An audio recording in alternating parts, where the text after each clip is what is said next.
Chef Yoda the dog here, and it's time for the Monday meal. Today's Monday meal is a lovely side dish. You could use it for Thanksgiving or really for anything. My mom used it with the roasted chicken from Sam's, but basically it is a slow cooker corn casserole, so you can fix it and forget it. And it was delicious. I really enjoy corn, so it was really good. And she, of course, made it allergy friendly, so you could see how she did that in the video. But we're going to put a link to the original recipe in the description box below. But if you guys like corn, or you like a good side dish like corn casserole, give this one a try. It's so easy, and it stays in the slow cooker until it's done, and it turned out really great, and everybody loved it. So hopefully you guys give it a try. And if you like this video, please give us a thumbs up. And if you haven't already, please subscribe to our channel. Chef Yoda the dog. Monday, it's time for the Monday meal. And as Yoda said, it is a slow cooker corn casserole from eatathomecooks.com. Are you here, Yoda? Yeah, here he is. Say hi, everyone. I just got my hair cut, and I'm wearing this lovely bandana. Yeah, okay.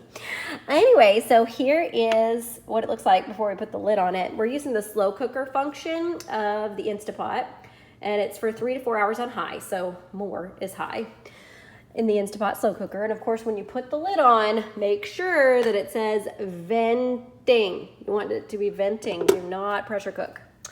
All right, so I had to make my own can of cream corn. It called for 1 can of regular corn drained and then 1 can of cream corn. And I didn't have that, so I looked up a recipe for that. And they said to take a can of corn, save 1/3 of the liquid, drain the rest, and use that liquid, the corn, and a tablespoon of flour. So I used Bob's Red Mill gluten-free 1-to-1 baking flour. And then you use a little hand blender and blend it together, but don't puree. So leave, part of the corn intact. So I did that. Then I drained the other can and put it in here. And then you have a cup of sour cream. So I'm using Daisy. And then you have a package of Jiffy cornbread mix. So I use the gluten-free honey cornbread and muffin mix from Krusteaz. I used half a box because I had some left over, because it's like a 15-ounce box. So when you make a recipe, you usually only need an 8-ounce thing of cornbread mix. And so I usually have to cut this one in half. Anywho, that's in there. And then there are 4 tablespoons of melted butter. And that is it. So that is what makes this slow cooker corn casserole. We're gonna put our lid on. And again, make sure it says venting. And then we are gonna let it cook for the next 3 hours and 45 minutes. It's already been cooking. That's how I melted the butter. But again, on high, 3 to 4 hours, slow cook. All right, I'll show you what it looks like when we're done. Right, Yoda? He says right.